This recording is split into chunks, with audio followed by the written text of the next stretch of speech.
একবার এক গ্রামে এক মেয়ে ছিল। নাম ছিল রূপসী। তার রূপ ছিল এমন যে কেউ একবার তাকে দেখলে আর চোখ ফেরাতে পারত না। কিন্তু এক রাতে আগুনে পুড়ে হাসতে হাসতে তার মৃত্যু হয়। গ্রামের লোকজন বলাবলি করে সে মারা যায়নি, সে নিজেকে আয়নার মধ্যে বন্দি করে রেখেছে। কয়েক বছর পরে এক তরুণী সেই পুরনো বাড়িতে আসে। বাড়িটা পরিষ্কার করতে গিয়ে সে এক পুরনো আয়না খুঁজে পায়।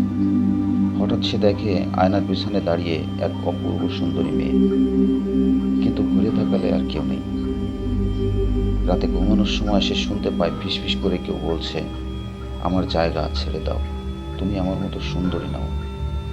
পরদিন সকালে আয়নার সামনে তার মুখ বিশ্রী আশ্রে দাগ, চুল ছেঁড়া, আর চোখ দুটো লাল হয়ে গেছে।